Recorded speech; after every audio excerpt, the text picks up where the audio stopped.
ಸರ್ವಾಣಿ ಕರ್ಮಾಣಿ ಸನ್ಯಸ್ಯ ಅಧ್ಯಾತ್ಮಚೇತಸ ನಿರಾಶೀಃ ನಿರ್ಮಮೋ ಯಾತಿ ಪರಂ ಜಯತಿ ಸೋಚ್ಯುತಃ. ನಮ್ಮ ಬಿಡುವಿನ ಸಮಯದಲ್ಲಿ ನಾವು ಸುಮ್ಮನೆ ವಿಶ್ರಾಂತಿ ತೆಗೆದುಕೊಳ್ತಾ ಇದ್ದಾಗ, ಮಲಗಿದ್ದಾಗ, ಇನ್ನೂ ನಿದ್ರೆ ಬಾರದೇ ಇದ್ದಾಗ ಮನಸ್ಸಿನಲ್ಲಿ ಯಾವ ರೀತಿಯ ಚಿಂತನೆ ಅನುಸಂಧಾನ ಇರಬೇಕು. ಸ್ಮರಣೆ, ಹರಿಸ್ಮರಣೆ ಮಾಡ್ತಾ ಇರ್ಬೋದು. ಮಾಡ್ತಾ ಇರುವಾಗಲೂ ಮನಸ್ಸು ಚಿಂತನೆ ಮಾಡಬೇಕು. ಯಾಕಂದ್ರೆ ಹರಿಸ್ಮರಣೆ ಮಾಡ್ತಾ ಈಗ ನಾವು ರಾಮ ರಾಮ ರಾಮ ರಾಮ ಕೃಷ್ಣ ಕೃಷ್ಣ ಯಾವುದೋ ಒಂದು ನಾಮಸ್ಮರಣೆ ಮಾಡ್ತಾ ಇರ್ತೀವಿ. ಆ ನಾಮಸ್ಮರಣೆ ಮಾಡುವಾಗ ಮನಸ್ಸು ಒಂದೋ ಆ ನಾಮದ ನಿರ್ವಚನ ಚಿಂತನೆ ಮಾಡಬೇಕು. ಇಲ್ಲ ಸುಮ್ಮನೆ ನಿರ್ವಚನದ ಚಿಂತನೆ, ಅದು ಆಟೋಮೆಟಿಕ್ ಆಗಿ ನಮಗೆ ನಿರ್ವಚನ ಮನಸ್ಸಿನಲ್ಲಿ ಆರೂಢವಾಗಿದೆ. ನಾಮಸ್ಮರಣೆ ಆಗ್ತಾ ಇದ್ರೆ ಆ ಸಮಯದಲ್ಲಿ ಯಾವುದೋ ಒಂದು ಪ್ರಮೇಯದ ಚಿಂತನೆ. ಅದಕ್ಕೋಸ್ಕರ ಯಾವ ಅನುಸಂಧಾನ ಇರಬೇಕು ನಿತ್ಯ, ನಮ್ಮ ಅದರ ಅನುಸಂಧಾನದ ಸಂಗತಿಗಳನ್ನ ಹೇಳ್ತಕ್ಕಂಥ ಶ್ಲೋಕ. ಇಲ್ಲಿ ನಾವು ಗಮನಿಸಬೇಕಾದ ಒಂದು ಅಂಶ ಏನಂದ್ರೆ, ಒಟ್ಟು ಸುಮಾರು 40 ಶ್ಲೋಕಗಳು. ಒಂದು ಸ್ವಲ್ಪ ಆ 3 ಪಾದಗಳನ್ನು ಸೇರಿಸಿ ಇಟ್ಕೊಂಡ್ರೆ ಇದರಲ್ಲಿ ಒಂದು 41 ಶ್ಲೋಕಗಳಾಗುತ್ತೆ. 41 ಒಟ್ಟು ನೀವು ಪಾದಗಳ ತೆಗೆದು 41 ಶ್ಲೋಕಗಳ ಗ್ರಂಥ ಇದೆ. ಇದರಲ್ಲಿ ನಾನು ಶ್ಲೋಕ ಸಂಖ್ಯೆನ 6 ಪಾದಗಳದ್ದು, ಕೆಲವು ಕಡೆ ಅನ್ವಯ ಕಲುಗಳಲ್ಲಿ 38 ಶ್ಲೋಕ ಅಂತ ಇದನ್ನು ನಾವು ಮಾಡಿದ್ದೇವೆ. ಅದು ಪ್ರತ್ಯೇಕ 2 ಪಾದಗಳನ್ನ 4 ಪಾದಗಳನ್ನೇ ಒಂದು ಶ್ಲೋಕ ಅಂತ ತಗೊಂಡ್ರೆ ಸುಮಾರು 41 ಶ್ಲೋಕಗಳ ಮಂತ್ರ ಗ್ರಂಥ. ಈ 41 ಶ್ಲೋಕಗಳಲ್ಲಿ ನಮ್ಮ ಅನುಷ್ಠಾನದ ಬಗ್ಗೆ ಸುಮಾರು 15-16 ಶ್ಲೋಕಗಳು ಹೇಳಿದ್ರೆ, ಸುಮಾರು 25 ಶ್ಲೋಕಗಳಲ್ಲಿ ಅನುಸಂಧಾನದ ಬಗ್ಗೆ ಹೇಳ್ತಾರೆ. ಅಂದ್ರೆ ಆ ಅನುಷ್ಠಾನದ ಹಿಂದೆ ಇರುವ ಅನುಸಂಧಾನಕ್ಕೆ ಎಷ್ಟು ಒತ್ತು ಕೊಡ್ತಾರೆ. ಅವರು ಅನುಷ್ಠಾನಕ್ಕಿಂತ ಹೆಚ್ಚು ಅನುಸಂಧಾನಕ್ಕೆ ಒತ್ತು ಕೊಡ್ತಾರೆ. ಆ ಅನುಷ್ಠಾನವನ್ನು ಹೇಳುವುದಕ್ಕೆ ಅವರು ಬಳಸಿದ ಶ್ಲೋಕಗಳಿಗಿಂತ ಹೆಚ್ಚು ಶ್ಲೋಕಗಳನ್ನ ಬರೀ ಅನುಸಂಧಾನ, ಅರ್ಥಾತ್ ಅನುಸಂಧಾನ ರಹಿತವಾದ ಅನುಷ್ಠಾನ ಆಚಾರ್ಯರಿಗೆ ಅಷ್ಟು ಸಮ್ಮತ ಅಲ್ಲ. ಯಾಂತ್ರಿಕವಾದ ಅನುಷ್ಠಾನದ ಹಿಂದೆ ಅನುಸಂಧಾನ ಇರಬೇಕು. ಆ ಮಾನಸಿಕ ಅನುಸಂಧಾನ, ಅನುಷ್ಠಾನ ಇರದೇ ಇದ್ದಾಗಲೂ ಅನುಸಂಧಾನ ಇರಬೇಕು, ಅನುಷ್ಠಾನದ ಕಾಲದಲ್ಲಿಯೂ ಅನುಸಂಧಾನ, ನಿರಂತರವಾಗಿ ಈ ಭಗವದ್ ಅನುಸಂಧಾನ ಇರಬೇಕು ಅನ್ನೋದಕ್ಕೋಸ್ಕರ ಅನುಸಂಧಾನಕ್ಕೆ ಹೆಚ್ಚು ಒತ್ತು ಕೊಡ್ತಾರೆ ಆಚಾರ್ಯರು. ಈಗ ನಾವು ಮನಸ್ಸಿನ ನಿತ್ಯ ಪ್ರತಿದಿನ ಮಾಡಬೇಕಾದ ಅನುಸಂಧಾನ ಏನು, ದೇವರ ಬಗ್ಗೆ, ಈ ಜಗತ್ತಿನ ಬಗ್ಗೆ, ಜೀವಜಾತದ ಬಗ್ಗೆ, ಅದು ಇಡೀ ಸಮಸ್ತ ಶಾಸ್ತ್ರದ ಸಾರಭೂತ. ಇದನ್ನೇ ಆಚಾರ್ಯ ನಾನು ನಿನ್ನೆ ಒಂದು ಮಾತು ಹೇಳಿದೆ, ಸರ್ವಶಾಸ್ತ್ರದ ಸಂಗ್ರಹ ಇದು ಅಂತ ಶಂಕರಾಚಾರ್ಯರು ಹೇಳ್ತಾರೆ. ಆದರೆ ಇದರಲ್ಲಿ ಇರುವುದು ಜೀವೇಶ್ವರ ಭೇದ, ಅದ್ವೈತವನ್ನೇ ಹೇಳಲಿಲ್ಲ. ಅವರೂ ಕೂಡ ಗೊತ್ತಿಲ್ಲದೆ ಇದು ಸರ್ವಶಾಸ್ತ್ರದ ಸಂಗ್ರಹ ಅಂತ ಹೇಳ್ತಾರೆ. ಅದಕ್ಕೆ ಆಚಾರ್ಯ ಬೇಕು ಅಂತ ನೋಡಿ ಸರ್ವಶಾಸ್ತ್ರ ಸಂಗ್ರಹ ಅಂತ ವಿಪಕ್ಷದವರು ಒಪ್ಪಿದ ಸಂಗ್ರಹದಲ್ಲಿ ಇರೋದೇನು ನೋಡ್ರಿ ಇರ್ತಾರೆ. ಅದರಲ್ಲಿ ಜೀವ, ಜಡ, ಪರಮಾತ್ಮ ತ್ರಿಪುಟಿಯ ವರ್ಣನೆ ಇರುವುದು ಹೊರತು ಅಭೇದದ ಸುದ್ದಿಯೇ ಇಲ್ಲ. ಆದರೆ ಇದು ಸರ್ವಶಾಸ್ತ್ರ ಸಂಗ್ರಹ ಅನ್ನೋದನ್ನು ಶಂಕರಾಚಾರ್ಯರು ಒಪ್ಪಿಕೊಂಡಿದ್ದಾರೆ. ಅದಕ್ಕೆ ಬೇಕು ಅಂತ ಆಚಾರ್ಯರು ಸರ್ವಶಾಸ್ತ್ರ ಸಂಗ್ರಹ ಅಂತ ನೀವು ಒಪ್ಪಿಕೊಂಡಿರುವಂತಹ ಶ್ಲೋಕದ ಏನಿದೆ ನೋಡ್ರಿ ಅಂತ ಕೇಳ್ತಾರೆ.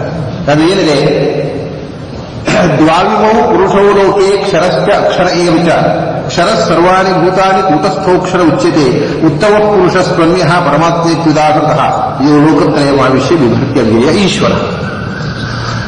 ಇದು ಮೊದಲು ನಮ್ಮ ಅನುಸಂಧಾನ ಇರಬೇಕಾದ. ಜಗತ್ತಿನಲ್ಲಿ 3 ತತ್ವಗಳಿವೆ. ಒಂದು ಕ್ಷರಪುರುಷ, 3 ಪುರುಷ ತತ್ವಗಳು, ಕ್ಷರಪುರುಷ, ಅಕ್ಷರ ಪುರುಷ, ಪರಮಪುರುಷ. ಇದು ಗೀತೆ ನಮಗೆ ಹೇಳ್ತಕ್ಕಂಥದ್ದು. ಮೂಲಭೂತವಾಗಿ 3 ಪುರುಷ ತತ್ವಗಳು. ಅದರಲ್ಲಿ ಆ 3ನೇದು ಬಿಡೋಣ. ಲೋಕದಲ್ಲಿ ನಮಗೆ ಇರ್ತಕ್ಕಂಥ ಅಧೀನವಾದ ಡಿಪೆಂಡೆಂಟ್ ಪುರುಷ ತತ್ವಗಳು 2. ದ್ವೌ ಇಮೋ ಪುರುಷೌ. ಪುರುಷ ಅನ್ನುವ ಶಬ್ದಕ್ಕೆ ಇಲ್ಲಿ ಪುರುಷ ಅಂತಂದ್ರೆ ಸ್ತ್ರೀ ಪುರುಷ ಅಂತ ಅನ್ನುವ ಅರ್ಥದಲ್ಲ, ಬ್ರಹ್ಮಾಂಡದಲ್ಲಿಯೂ ಪುರದಲ್ಲಿಯೂ ಇರತಕ್ಕಂಥವು ಅಂತ. ಪುರದಲ್ಲಿ ಪಿಂಡಾಂಡದಲ್ಲಿ ಮತ್ತು ಬ್ರಹ್ಮಾಂಡದಲ್ಲಿ ಇರತಕ್ಕ ಶಕ್ತಿಗಳು. ಪುರುಷ 2 ಬಗೆಯ ಪುರುಷರು. ಒಂದು ಮೊದಲು ದ್ವಾವಿಮೌ ಪುರುಷವು ಲೋಕೆ. ಲೋಕ ಅಂತಂದ್ರೆ ಈ ಸೃಷ್ಟವಾದ ಪ್ರಪಂಚ, ಬ್ರಹ್ಮಾಂಡದಲ್ಲಿ 2 ಬಗೆಯ ಪುರುಷರನ್ನ ನಾವು ನೋಡ್ತೇವೆ. ಯಾವುದದು? ಕ್ಷರಶ್ಚ ಅಕ್ಷರ ಏವಚ. ಕ್ಷರಪುರುಷ, ಅಕ್ಷರ ಪುರುಷ ಅಂತ 2 ವಿಭಾಗ ಮಾಡಿದ್ರು. ಪುರುಷ ಅಂದ್ರೆ ದೇಹದೊಳಗೆ ಇರತಕ್ಕ ಶಕ್ತಿ ಅಂತ ನಾವು ಗೊತ್ತಾಗಿದೆ. ಕ್ಷರವಾದ ಪುರದಲ್ಲಿರುವವರು ಕ್ಷರಪುರುಷರು. ಈ ಪುರುಷರು ಯಾರು ಕ್ಷರರಲ್ಲ, ಕ್ಷರವಾದದ್ದು ಪುರ. ಕ್ಷರವಾದ ಪುರದಲ್ಲಿರುವವರು ಕ್ಷರಪುರುಷರು, ಅಕ್ಷರವಾದ ಪುರದಲ್ಲಿರುವವರು ಅಕ್ಷರ ಪುರುಷರು. ಕ್ಷರ ಅಂದ್ರೆ ನಾಶ, ಕಲಿಸಬಲ್ಲಂತ. ಕ್ಷರನ ನಾಶವಾಗುವಂತಹ ಪುರದಲ್ಲಿ ಇರುವವರು ಕ್ಷರಪುರದಲ್ಲಿ ಇರುವವರು ಕ್ಷರಪುರುಷರು. ಅಂದ್ರೆ ಬಿದ್ದು ಹೋಗುವ ಶರೀರದಲ್ಲಿ ಇರತಕ್ಕ, ಹುಟ್ಟು ಸಾವುಗಳಿಗೆ ಬದ್ಧವಾದ ಈ ಪ್ರಾಕೃತ ಶರೀರದಲ್ಲಿರತಕ್ಕ ಸಂಸಾರಿ ಜೀವರು ಅಂತ. ಯಾಕಂದ್ರೆ ಮುಕ್ತ ಜೀವರಿಗೆ ಈ ಬಿದ್ದು ಹೋಗುವ ಶರೀರ ಇಲ್ಲ. ಭಗವಂತನಿಗೆ ಇಲ್ಲ, ಶ್ರೀ ತತ್ವಕ್ಕಿಲ್ಲ. ಅದರಿಂದ ಕ್ಷರವಾದ ಪುರದಲ್ಲಿ ಇರುವವರು ಅಂದರೆ ಸಂಸಾರಿ ಜೀವರು, ಅಂದರೆ ಬ್ರಹ್ಮಾದಿಗಳು ಸೇರಿದ್ರು ಮಾತ್ರ. ಸಂಸಾರಾವಸ್ಥೆಯ ಬ್ರಹ್ಮಾದಿ ಸಮಸ್ತ ಜೀವರು ಶರೀರ ಕ್ಷರಣಾತ್ ಕ್ಷರಾಹ, ಅವರ ಶರೀರ ಬಿಟ್ಟು ಹೋಗುವುದರಿಂದ ಜೀವಕ್ಕೆ ಕ್ಷರಣ ಇಲ್ಲವೇ ಇಲ್ಲ. ಕ್ಷರಣಾಗ ನಾಶ, ಜೀವಕ್ಕೆ ನಾಶ ಇಲ್ಲದೇ ಇರುವುದರಿಂದ ಕ್ಷರಪುರದಲ್ಲಿ ಇರುವವರು ಕ್ಷರಪುರುಷರು. ನಾಶವಾಗುವ ಶರೀರದಲ್ಲಿ ಇರುವವರು ಅಂದರೆ ಮೋಕ್ಷಕ್ಕೆ ಹೋಗುವ ಮುಂಚೆ ಸಂಸಾರ ಅವಸ್ಥೆಯಲ್ಲಿ ಇರತಕ್ಕ ಸಮಸ್ತ ಜೀವರು. ಅರ್ಥಾತ್ ಕ್ಷರಪುರುಷ ಅನ್ನುವುದರಿಂದ ಈ ಭೌತಿಕವಾದ ಜಡವಾದ ಶರೀರದಲ್ಲಿ ಇರತಕ್ಕ ಜೀವರು. ಹಾಗಾಗಿ ಚೇತನಾತ್ಮಕವಾದ ಸಮಸ್ತ ಪ್ರಪಂಚವು ಕ್ಷರಪುರುಷ ಶಬ್ದದಲ್ಲಿ ಬಂದುಬಿಟ್ಟು, ಚೇತನಕ್ಕೆ ಬೇಲಿಯಾಗಿರ್ತಕ್ಕಂಥ ಜಡ ಅದೇ ಶರೀರ. ಅದನ್ನೇ 15 ಬಗೆ ಅಂತ ಅವರು ಹೇಳಿದ್ರು. ಯಾವುದು? ಶ್ರದ್ಧಾಂ ಖಂ ವಾಯು ಜ್ಯೋತಿ ಯಾಪಃ ಪೃಥ್ವಿ ಇಂದ್ರಿಯಂ ಮನಃ ಅನ್ನಂ ಅನ್ನಾತ್ ವೀರ್ಯಂ ತಪೋ ಮಂತ್ರಾಃ ಕರ್ಮ ಲೋಕಾಃ ಲೋಕೇಶನಾಮಚ. ಈ 15 ಬೇಲಿಗಳ ದೇಹ ಅದು ಬಿದ್ದು ಹೋಗುವಂಥದ್ದು. ಯಾವುದು? ಮೊದಲು ಶ್ರದ್ಧೆ. ಖಂ ವಾಯು ಜ್ಯೋತಿ ಯಾಪಃ ಪೃಥ್ವಿ ಪಂಚಭೂತಗಳು 6 ಆಯ್ತಾ. ಇಂದ್ರಿಯಂ 10 ಇಂದ್ರಿಯಗಳು 7 ಆಯ್ತಾ. ಮನಃ ಮನಸ್ಸು 8. ಅನ್ನಂ ಆಹಾರ, ನಮ್ಮ ದೇಹಕ್ಕೆ ಹೋಗತಕ್ಕಂಥ ನಾವು ತೆಗೆದುಕೊಳ್ತಕ್ಕಂಥ ಅನ್ನದಿಂದ ನಾವು ಪಡೆಯತಕ್ಕಂಥ ವೀರ್ಯ ಅಂದರೆ ಸ್ಟೆಮಿನಾ, ಶಕ್ತಿ, ಸಾಮರ್ಥ್ಯ. ತಪಸ್ಸು ಅಂದರೆ ಆಲೋಚನೆ, ನಾನಾ ಬಗೆಯ ಆಲೋಚನೆಗಳು. ಮಂತ್ರ ನಾನಾ ಬಗೆಯ ಮಾತುಗಳು. ಕರ್ಮ ನಾನಾ ಬಗೆಯ ಕ್ರಿಯೆಗಳು. ಇದೆ ಕಾಯಿನ ವಾಚ ಮನಸ್ಸ ತ್ರಿಕರಣದಲ್ಲಿ ನಡೆಯುವಂತಹ ಕ್ರಿಯೆ. ಆಮೇಲೆ ಅದರಿಂದ ನಾವು ಪಡೆಯತಕ್ಕಂಥ ಲೋಕ ಪೊಸಿಷನ್, ಸ್ಥಿರಚರ ಸುತ್ತುಗಳು ಮತ್ತು ನೇಮ್ ಆ್ಯಂಡ್ ಫೇಮ್. ಇದು ಇಷ್ಟೇ ಸಂಸಾರದ ಬೇಲಿ ಅಂದರೆ 15. ಇದೇ ಕ್ಷರ, ಇದೆಲ್ಲ ಬಿದ್ದು ಹೋಗುತ್ತದೆ. ನೇಮ್ ಆ್ಯಂಡ್ ಫೇಮು ಬಿದ್ದು ಹೋಗುವಂಥದ್ದು. ಇವತ್ತು ಕೀರ್ತಿ, ನಾಳೆ ಅಪಕೀರ್ತಿ. ಇವತ್ತಿದ್ದ ಹೆಸರು ನಾಳೆ ಇಲ್ಲ. ಯಾಕಂದ್ರೆ ಈ ದೇಹ ಹೋದ್ಮೇಲೆ ಬೇರೆ ಹೆಸರು. ಒಂದೊಂದು ದೇಹ ಬಂದಾಗ ಒಂದೊಂದು ನಾಮ. ಒಂದೇ ದೇಹದಲ್ಲೇ ಒಂದೊಂದು ದಿವಸ ಒಂದೊಂದು ಫೇಮು. ಒಬ್ಬೊಮ್ಮೆ ಕೀರ್ತಿ, ಒಮ್ಮೆ ಹೊಗಳ್ತಾರೆ, ಒಮ್ಮೆ ತಗೊಳ್ತಾರೆ. ಯಾವುದಕ್ಕೂ ನಾವು ಬದ್ಧರಾಗಿರಬಾರ್ದು. ಹೊಗಳವರೇ ನಾಳೆ ತಗೊಳ್ಬಹುದು, ತಗೊಳ್ಳುವವರೇ ನಾಳೆ ಹೊಗಳ್ಬಹುದು. ಯಾಕಂದ್ರೆ ಅವರವರ ತಿಳಿವಳಿಕೆಯಲ್ಲಿ ಅವರವ್ರು ಮಾಡ್ತಾರೆ. ನಾವು ಏನು ಅನ್ನೋದನ್ನ ನಾವು ಬೇರೆ ಆಗುತ್ತೆ, ಅದಕ್ಕೆ ನಾವು ಬದ್ಧರಾಗಿರಬಾರ್ದು. ಅದನ್ನ ಈ ನಾಮದ ಬೇಲಿ ಅಂದ್ರೆ ನೇಮ್ ಆ್ಯಂಡ್ ಫೇಮ್, ಲೋಕದ ಬೇಲಿ ಪೊಸಿಷನ್, ಸ್ಥಿರಚರ ಸುತ್ತುಗಳು, ತ್ರಿಕರಣಗಳು, ತಪೋಮಂತ್ರ ಕರ್ಮ, ಅನ್ನಂ ವೀರ್ಯಂ ಆಹಾರ, ಅದರಿಂದ ಬರ್ತಕ್ಕ ಸ್ಟೆಮಿನ, ಮನಸ್ಸು, ಪಂಚೇಂದ್ರಿಯಗಳು, ದಶ ಇಂದ್ರಿಯಗಳು, ಪಂಚಭೂತಗಳು, ಶ್ರದ್ಧೆ. ಇಷ್ಟು ಬೇಲಿ ಒಳಗೆ ಜೀವ ಇದ್ದಾರೆ. ಇದೇ ಸಂಸಾರ. ಇವು 15 ಜಡಬೇಲಿಯ ಒಳಗೆ ಇರತಕ್ಕಂಥ ಇದು ದೃಶ್ಯಗಳು ನಾಶವಾಗ, ಇದೆಲ್ಲವೂ ನಾಶವಾಗುತ್ತೆ. ಪಂಚಭೂತಗಳು ನಾಶವಾಗುವಂಥದ್ದು. ಇಂದ್ರಿಯ ಬಿಟ್ಟು ಹೋಗುತ್ತೆ, ಅನ್ನ ಹೋಗುತ್ತೆ, ವೀರ್ಯ ಹೋಗುತ್ತೆ, ತಪಸ್ಸು, ಮಂತ್ರ, ಕರ್ಮ, ಲೋಕ, ನಾಮ ಎಲ್ಲವೂ ಹೋಗುವಂಥದ್ದು. ಯಾವುದೋ ಒಟ್ಟಿಗೆ ಬರುವಂಥದ್ದಲ್ಲ.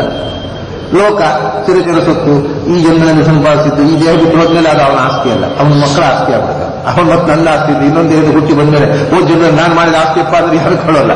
ಯಾವುದೂ ಅವನ ಜೊತೆಗೆ ಬರುವಂಥದ್ದಲ್ಲ, ಎಲ್ಲ ಬಿದ್ದು ಹೋಗುವಂಥದ್ದು. ಹಾಗಾಗಿ ಈ ಬಿದ್ದು ಹೋಗುವಂತಹ 15ರ ಒಳಗೆ ಸಿಕ್ಕಿಕೊಂಡ 16 ಕ್ಷರಪುರುಷ. ಅಲ್ಲಿ 16 ಇಡೀ ಪ್ರಪಂಚ ಆಗೋದು. ಸಂಸಾರ ಜಡಾತ್ಮಕವಾದ ಪ್ರಪಂಚದಿಂದ ಬದ್ಧನಾದ ಚೇತನ, ಇದು ಕ್ಷರಪುರುಷ. ಈ ಜಡಾತ್ಮಕವಾದ ಬೇಲಿಯಿಂದ ಅವನನ್ನು ಕಟ್ಟಿ ಹಾಕಿದ ವ್ಯಕ್ತಿ ಯಾರು? ಅದು ಅಕ್ಷರ ಪುರುಷ. 17 ಅಕ್ಷರ ಪುರುಷ. ಅವಳು ಅಕ್ಷರಪುರದಲ್ಲಿ ಇರುವವಳು, ನಾಶವಿಲ್ಲದ ನಿತ್ಯ ಅವಳು. ಶರೀರ ಲಕ್ಷ್ಮೀ ದೇವಿಗೆ ಶರೀರ ನಾಶ ಇಲ್ಲ, ಪ್ರಕೃತಿಗೆ, ಮೂಲ ಪ್ರಕೃತಿಗೆ ಶರೀರ ನಾಶ ಇಲ್ಲ. ಅದರಿಂದ ಅಕ್ಷರವಾದ ಪುರದಲ್ಲಿ ಇರುವವಳು ಅಕ್ಷರ ಪುರುಷ. ಅವಳು ಪುರುಷ, ಅವಳು ಸ್ತ್ರೀ ಅಲ್ಲ, ಅಕ್ಷರ ಸ್ತ್ರೀ ಅಲ್ಲ, ಅಕ್ಷರ ಪುರುಷ. ಯಾಕೆಂದ್ರೆ ಪುರದಲ್ಲಿ ಇರುವವಳು ಅಕ್ಷರವಾದ ನಾಶವಿಲ್ಲದ ದೇಹ, ನಿತ್ಯ ದೇಹ, ನಿತ್ಯ ಮುಕ್ತಳವಳು. ಅಕ್ಷರವಾದ ಪುರದಲ್ಲಿರುವ ಅಕ್ಷರ ಪುರುಷಳು ಲಕ್ಷ್ಮಿ. ಹಾಗಾಗಿ ಅವಳು ಅಕ್ಷರ. 17ನೇವಳ ಪ್ರಕೃತಿ. 15 ಬೇಲಿಗಳು, 15 ಬೇಲಿಗಳಲ್ಲಿ ಸಿಕ್ಕಿ ಹಾಕಿಕೊಂಡ 16ನೇವ ಪುರುಷ. ಇದೇ ಕ್ಷರ ಪುರುಷ. ಆ 15 ಬೇಲಿಗಳಿಂದ ಅವನನ್ನು ಕಟ್ಟಿ ಹಾಕಿದವಳು 17ನೇವಳು ಅಕ್ಷರ ಪುರುಷ. ಆ ಬೇಲಿಯಿಂದ ಬಿಡುಗಡೆ ಮಾಡತಕ್ಕವನು 18ನೇವ ಪರಮ ಪುರುಷ. ಇದಿಷ್ಟೇ ವಿಷಯ. ಇದು ಜೀವನದಲ್ಲಿ ಅನುಸಂಧಾನ ಮಾಡಬೇಕು. ಎಷ್ಟು ಸುಂದರವಾದರೆ ದ ಎಂಟೈರ್ ಫಿಲಾಸಫಿ ಇದೆ. ಇನ್ನೇನು ಹೇಳಲಿಕ್ಕಿಲ್ಲ. ಇದನ್ನು ಎಷ್ಟು ಬೇಕಾದ್ರೆ ವಿಸ್ತಾರ ಮಾಡಬಹುದು. ಇದು ಗೀತೆಯಲ್ಲಿ ಹೇಳತಕ್ಕಂತಹ ಸಾರ.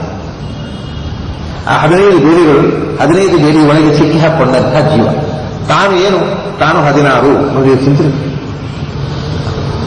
ಷೋಡಶಿ ಕಲಾ, ಇದು ಪ್ರಾಚೀನರು. ನಾರಾಯಣ ಪಂಡಿತಾಚಾರ್ಯ ಮಕ್ಕಳು ವಾಮನ ಪಂಡಿತಾಚಾರ್ಯ ಬರ್ತಾರೆ. ಷೋಡಶಿ ಕಲಾ ಜೀವಸ್ವರೂಪಂ ಅಂದ್ರೆ 16 ಅಂದ್ರೆ ಜೀವಸ್ವರೂಪ ಅಂತ. ಆ ಜೀವಸ್ವರೂಪಕ್ಕೆ 15 ಜಡಬೇರಿಗಳು ಕ್ಷರ ಬಿದ್ದು ಹೋಗುವಂಥವು. ಅವು ಪ್ರತಿ ಜನ್ಮದಲ್ಲಿ ಬದಲಾಗ್ತಾ ಇರ್ತವೆ, ಕೆಲವು ಅದೇ ಇರ್ತವೆ, ಕೆಲವು ಬದಲಾಗ್ತಾ ಇವೆ. ಬಿದ್ದು ಎದ್ದು ಬಿದ್ದು ಎದ್ದು ಬಿದ್ದು ಹೋಗ್ತಾ ಇರುವುದೇ ಸಂಸಾರ. ಆ 15 ಬೇಲಿಗಳಿಂದ ಕಟ್ಟಿ ಹಾಕಿದವಳು ಅಕ್ಷರ ಪುರುಷಳು. 17 ಲಕ್ಷ್ಮಿ. ಆ 15 ಬೇಲಿಗಳಿಂದ ನಮ್ಮನ್ನು ಪಾರು ಮಾಡಿ ಬಿಡುಗಡೆಗೊಳಿಸಿ ಮೋಕ್ಷಪ್ರದನಾದವ ಪುರುಷ, ಪರಮ ಪುರುಷ, ಪುರುಷೋತ್ತಮ, ಉತ್ತಮ ಪುರುಷ. ಹೀಗೆ ಪುರುಷತ್ರಯ ನೀಡಿತು. ಇಲ್ಲಿಗೆ ಮುಗಿದೋದು ನೇರ ವಿಷಯ ಇಲ್ಲೇ ಇಲ್ಲ ತಿಳ್ಕೊಳ್ಬೇಕಾದ್ರು. ಇದೆಲ್ಲ ಇದಕ್ಕೆ ಅಂಗಭೂತವಾಗಿ ತಿಳ್ಕೋಬಾರ್ದು. ಈ ಅನುಸಂಧಾನ ಮಲ್ಕೊಳ್ಳುವಾಗಲೂ ಈ 18 ಚಿಂತನೆ ಮಾಡಿರಿಂದ ಈ ಟ್ರಿನಿಟಿ, ಈ ಮೂರು ಇದೊಂದು ತ್ರಿಕೋಣ, ಪುರುಷೋತ್ತಮ, ಕ್ಷರ ಅಕ್ಷರ, ಕ್ಷರ ಅಕ್ಷರ ಪುರುಷೋತ್ತಮ. ಪುರುಷೋತ್ತಮ ಇದೆರಡನ್ನು ನಿಯಂತ್ರಿಸ್ತಕ್ಕಂಥದ್ದು. ಇದು ಊರ್ಧ್ವಮುಖವಾದ ಒಂದು ತ್ರಿಕೋಣ. ಪುರುಷೋತ್ತಮ, ಅಕ್ಷರ, ಕ್ಷರ. ಆ ಕ್ಷರದಲ್ಲಿ ಕ್ಷರ ಅನಂತಾನಂತ ಕ್ಷರಗಳಿವೆ. ಅದನ್ನು ನಾನು ಒಬ್ಬ. 16ರಲ್ಲಿ ಒಬ್ಬ ಅಂತ 16 ನಾನು. ಅದಕ್ಕೆ ನನಗೆ ಈ 15 ಬೇರೆಗಳು. ಅದನ್ನು ಹಾಕಿದವಳು ಈ 17ನೇವಳು. ಅದನ್ನು ಬಿಡುಗಡೆ ಮಾಡಬೇಕು ಅನ್ನೋ 18ನೇವ. ಇದು ನಮ್ಮ ಜೀವನದ ನಿತ್ಯ ಅನುಸಂಧಾನವಾಗಿರಲಿ. ದ್ವಾವಿಮೌ ಪುರುಷವು ಲೋಕೆ ಕ್ಷರಶ್ಚ ಅಕ್ಷರ ಏವಚ ಕ್ಷರಃ ಸರ್ವಾಣಿ ಭೂತಾನಿ. ಭೂತ ಅಂದ್ರೆ ಜೀವಗಳು. ಸಮಸ್ತ ಜೀವಗಳು ಭೂತಗಳು. ಭೂತಗಳು ಅಂದ್ರೆ ಪಂಚಭೂತಗಳು ಬೇರೆ ಇವೆ, ಜಡಭೂತಗಳಿವೆ. ಭೂತಗಳು ಅಂತಂದ್ರೆ ಭೂತಿ ಉಳ್ಳವುಗಳು. ಭೂತಿ ಅಂದ್ರೆ ಉನ್ನತಿ, ಎತ್ತರಕ್ಕೆ ಏರುವ ತಾಕತ್ತು ಉಳ್ಳವುಗಳು ಅಂತ. ಅದು ಜಡಕ್ಕೆ ಇಲ್ಲ. ಜಡ ಮೇಲಕ್ಕೆ ಬರಬೇಕಾದ್ರೆ ಜಡ ಕೆಳಕ್ಕೆ ಹೋಗೋದಲ್ಲ. ಯಾವುದೇ ಜಡಕ್ಕೆ ಮೇಲಕ್ಕೆ ಹೋಗುವ ಶಕ್ತಿ ಇಲ್ಲ. ಅದು ಅಂದ್ರೆ ಈಗ ಬೆಳಕು ಮೇಲಕ್ಕೆ ಹೋಗುತ್ತೆ, ಹಾಗಲ್ಲ. ಸ್ವತಃ ಮೇಲಕ್ಕೆ ಹೋಗುವುದಂದ್ರೆ ಆ ಕ್ರಿಯೆ ಇರುವುದು ಚೇತನದಲ್ಲಿ ಮಾತ್ರ. ಅದರಿಂದ ಭೂತಿ ಅಂದರೆ ಎತ್ತರಕ್ಕೆ ಇರುವ ಕ್ರಿಯೆ, ಉನ್ನತಿಕೆ. ಅದನ್ನು ನಿಜವಾಗಿ ಭೂತಗಳು ಅಂದ್ರೆ ಯಾರು ಗೊತ್ತೋ? ನಿಜವಾಗಿ ಮುಕ್ತಿಯೋಗ್ಯರು ಭೂತಗಳು. ಯಾಕಂದ್ರೆ ಅವರಿಗೆ ಉನ್ನತಿಗೆ ಏರತಕ್ಕಂತಹ ಸಹಜವಾದ ಶಕ್ತಿ ಇರುವರು. ಉಳಿದ ಜೀವರಲ್ಲಿ ಆ ರೀತಿ ಉನ್ನತಿಗೆ ಇರುವ ಯೋಗ್ಯತೆ ಇಲ್ಲ. ಆದರೂ ಜಡಕ್ಕಿಂತ ಎತ್ತರಕ್ಕೆ ಏರಬಲ್ಲವರು. ಆದ್ದರಿಂದ ಒಂದು ಕಡೆ ಪ್ರಭು ಅಂತ ಜೀವನಿಗೆ ಪ್ರಯೋಗ ಮಾಡಿದಾಗ ಗೀತೆಯಲ್ಲಿ ಪ್ರಭು ಅಂತ ಬಂದು ಜೀವನಿಗೆ ಪ್ರಯೋಗ ಮಾಡಿದಾಗ ಜಡಾಪೇಕ್ಷೆಯ ಹಿ ಪ್ರಭು ಸಹ ಅಂತ ಆಚಾರ್ಯರು. ಅವನು ನಿಜವಾಗಿ ಪ್ರಭು ಅಲ್ಲ. ಯಾರ ಪ್ರಭು ಅವನು?